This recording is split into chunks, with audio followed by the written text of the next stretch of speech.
You may begin. Thank you, Susan. Welcome, everyone. Thanks for joining us tonight for a virtual neighborhood meeting for the Fairfield Sugar Mill Station project. We're here to talk about a preliminary plat that the applicant is interested in submitting to the city. I'm joined tonight by Susan Wallach, who's helping run this Zoom meeting. So thank you, Susan. If you could go to the next slide, please. Here's what we plan to cover in tonight's meeting. I just introduced myself. As I mentioned, I'm a principal planner with the city of Longmont, and I'll be facilitating the meeting tonight.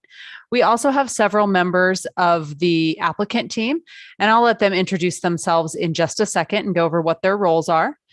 Obviously, this is a virtual meeting, so we'll be providing an overview of the project. I know the applicant has some images to show, obviously a conceptual plan. I'll talk a little bit about the process and what you can expect in terms of noticing, a little bit on next steps, and then we'll take a break and open it up for public comments and questions. Susan, if you could go to the next slide. When we get to the section of the meeting where we take your comments and answer questions, we'll put a slide very similar to this up on the screen. So don't worry about writing all this information down at this point. We will display this again. But I do like to give people an idea of how you will call in and participate in this meeting.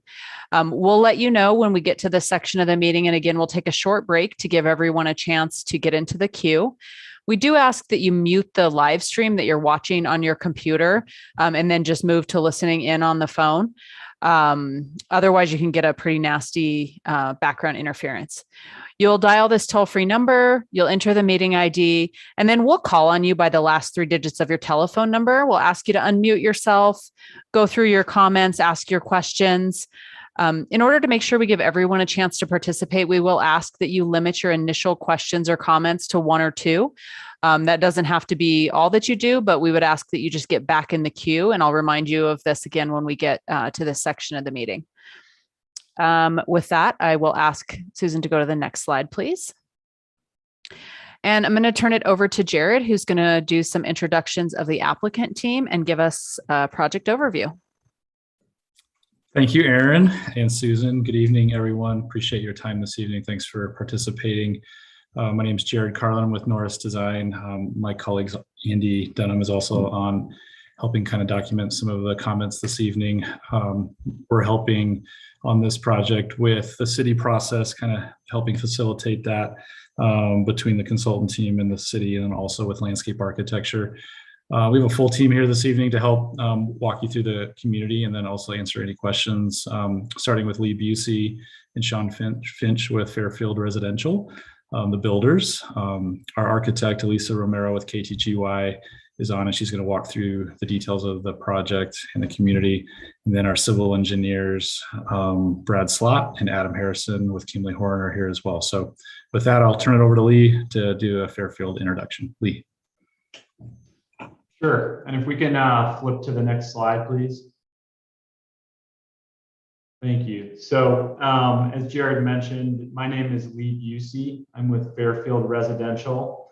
We are the developer and applicant for this proposal that you will see. I wanted to start by just giving everybody a little background on Fairfield and who we are. Fairfield is a national real estate company. We're based in San Diego, California. We've been in the business for over 35 years. And within those 35 years, we're also not a stranger to Colorado. I'm based here in Colorado. We have a local office in downtown Denver. And over our history, we've built over 9,500 units in the Colorado market. One thing that we like to point out when we get involved with projects is we're very proud of our ownership. We are owned by the California State Teachers Retirement System, also known as CalSTRS.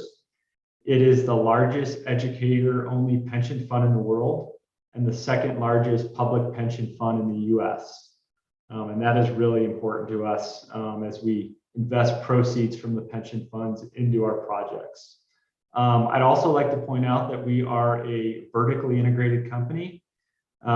We develop, build, own, and manage our communities start to finish. So we're involved every step of the way. And with that, if you could flip to the next slide, that'd be great. So this slide is a collection of project precedents. It's not meant to necessarily show exactly what we're proposing on the sugar mill site that we'll show a site plan for shortly. More so than anything, this is just to give a flavor to the audience of the projects we worked on as a team in the past. Jared mentioned our overall team, in addition to Fairfield as the developer, includes Kinley Horn, who is our civil engineer, Norris Design as our planner and landscape architect, and KTGY as our architect. And over the course of several projects, they've been involved, as shown here in some of these images.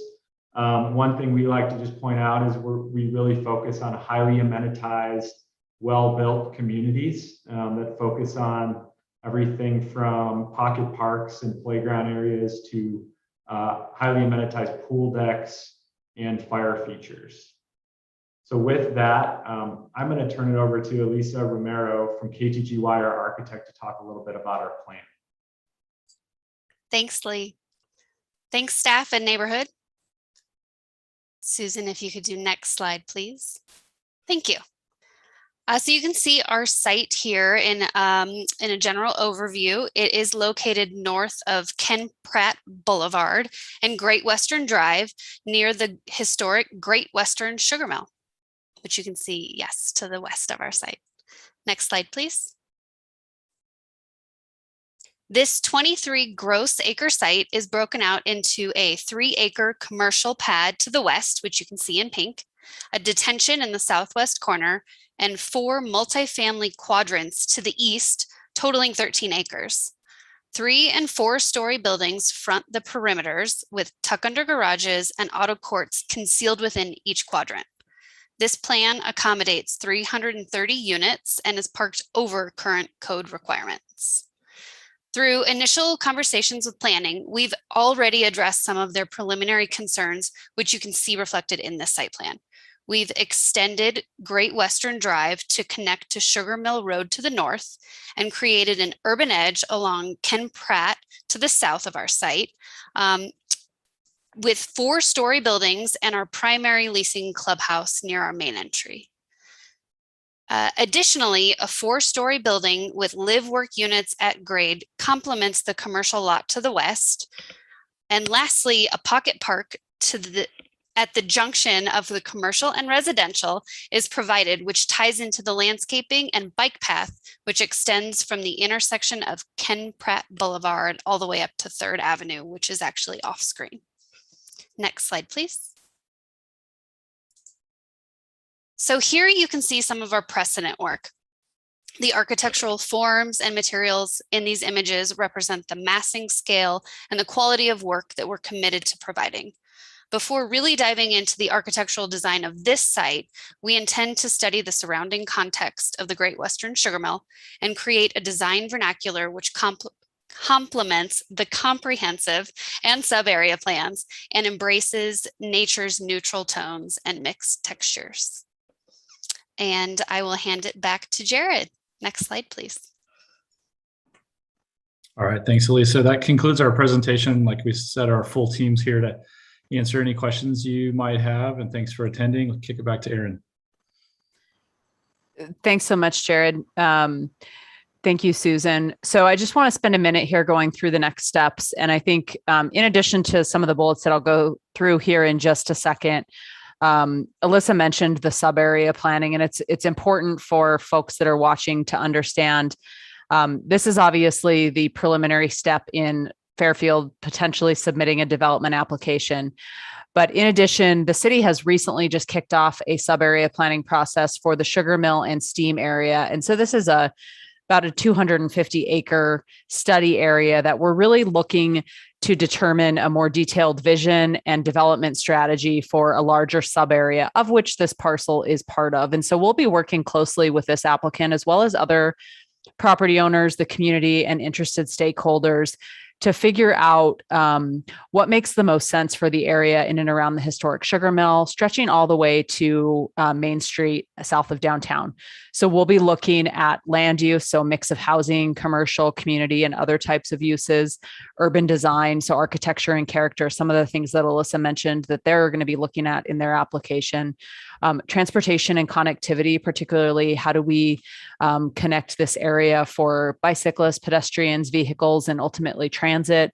And then we're also going to be looking at storm drainage and sustainable infrastructure. And so thinking about how we can use sustainability, resilience, and equity throughout this area. So that effort is just kicking off, but I do want to mention it because there may be some folks that are interested in this call. And if you have additional questions, certainly reach out to the city. We've just really started this, so not a lot has been done, but we'd love to continue to work with folks as we move through this planning process. So again, separate from that, this is a development project that could be submitted to the city. Like any major development application, we require this neighborhood meeting prior to an applicant submitting an application. And the reason for that is pretty simple. We want to make sure that we hear from the community. If there's questions and concerns, we want to get those on the table early on so that the applicant can address them and potentially include them in their project submittal. As we've mentioned, this application would be a preliminary plat. And so this applicant would be trying to create the lots that they showed on their conceptual plan. After this neighborhood meeting, the applicant can submit a full application, and that would include numerous things that will be reviewed by our development review committee. And the DRC is made up of myriad city departments, everyone from planning, public works, engineering, stormwater and drainage, to public safety, fire, police, affordable housing. So there's a lot of folks that comprise the DRC, and each of us is looking at the application to make sure that this applicant and their application meets city code standards and regulations. So the DRC will be doing an in-depth review of this application once it's submitted. There will likely be multiple iterations of review. And if you received a notice of application for this neighborhood meeting, or if you received a notice of this meeting, you will receive a notice of application. We will also be posting the site again, so there'll be signs that are posted. Once the DRC concludes their review, they'll make a recommendation to the decision-making body, which in this case is the Planning and Zoning Commission. Planning and Zoning Commission, or PZ, is the decision maker on any preliminary plat application. And so once this gets to the point of going to Planning and Zoning Commission for a public hearing, again, if you were noticed for this meeting or noticed for the application, you will receive a notice of public hearing. We will also post the property. I would encourage you not to wait till the Planning Commission public hearing to ask questions or provide input. Hopefully we can get that before, if not tonight, hopefully soon, so the applicant can use your feedback. Planning and Zoning Commission will make the decision, and that could be approval, conditional approval, or denial. If they recommend approval or conditional approval, there will be some additional applications that the applicant needs to submit, including a final plat, any applicable site plans for any of the elements that they spoke of in their presentation, and then ultimately public improvements as well as building permits. So quite a few steps in the process, and not the subsequent steps will be minor development applications. So you'll still receive a notice, but we won't be holding another neighborhood meeting for those. So with that, I'd like to go to the next slide. It's time for us to take a short break. Susan's going to go ahead and put up the slide that has the call-in information. We'll take a 4 or 5 minute break to allow callers time to get into the queue. As a reminder, you'll dial a toll-free number, which Susan will display here in just a second. You'll enter the meeting ID. Please mute the live stream or turn the live stream off and just listen via your phone. The toll-free number that you'll want to call is 1-888-788-0099. When you're prompted, enter the meeting ID 824-1898-9861. And if you're prompted for participant ID, hit the pound or hash symbol. We'll go ahead and call on you. As a reminder, you don't have a time limit, but please just be respectful to others and limit your initial questions or comments to 1 or 2. And then if you have more to share with us or additional questions, you can get back in the queue and raise your hand by pressing *9, and we'll call on you again once we've gone through the queue. So with that, we'll take a short break and we'll be right back with you. Thanks.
All right, I'm going to go ahead and drop the slide, and then we'll wait for our live stream to get caught up since there is a slight delay there.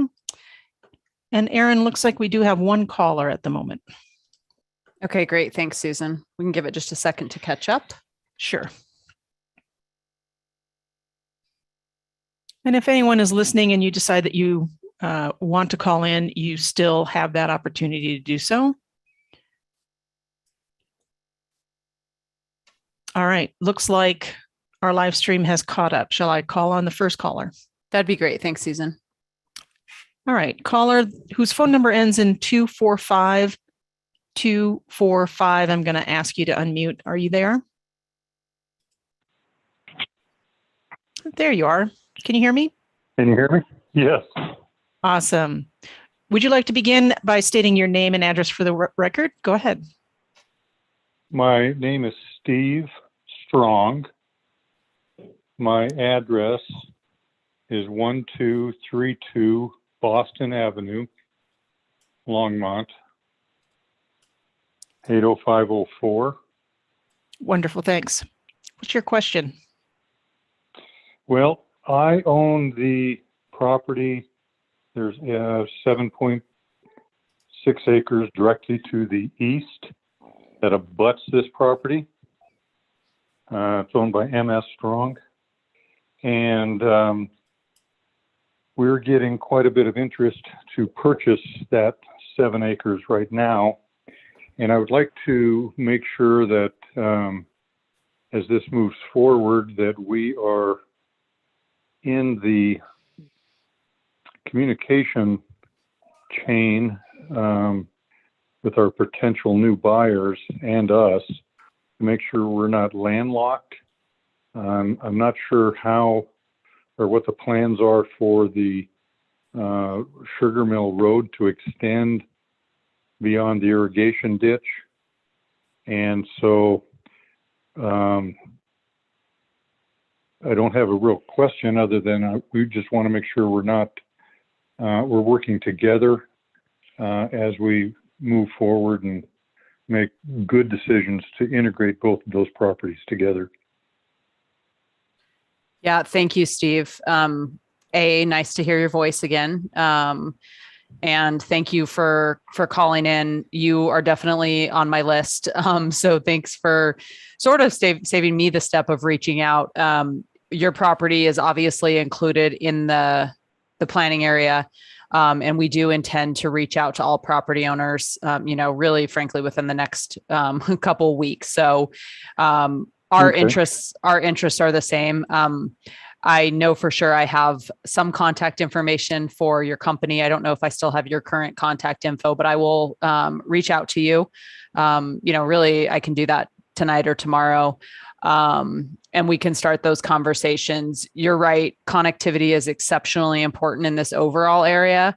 And so we've been having a lot of conversations with the Fairfield folks and others in this area to determine how we make sure that each of the properties can redevelop in a way that makes sense for you all, and that this area can be well connected both internally and frankly to the rest of the city. So we see that as a big opportunity and really look forward to working with you. So I'll follow up with an email if that works and we can connect offline. I won't ask you to give your current contact info on a YouTube channel, but I will follow up with you directly. Very good. And you've got my email address, correct? I believe I do. Okay, I think you did. Okay. Very good. That's all I had. Thank you. We look Thanks, forward Steve. to finally getting this part of town moving forward. Us too.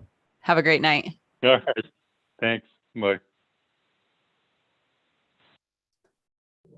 Any additional callers, Susan? No, not at this time. Okay. I'll just make a few remarks for folks that may still be on the line, but not ready to ask a question or provide a comment. That's fine. We do have this recording on the city's YouTube channel. And so if you come up with something, or if you want to share this video with friends and neighbors, to learn more about this project. You can revisit the video at any time. If something pops up, you have my contact information in the neighborhood meeting notice. You also have the applicant's contact information. Once an application is submitted, as I mentioned, you'll get another notice of application, and that'll have a different city contact, most likely, that you can reach out to. But feel free to always contact me with questions or comments.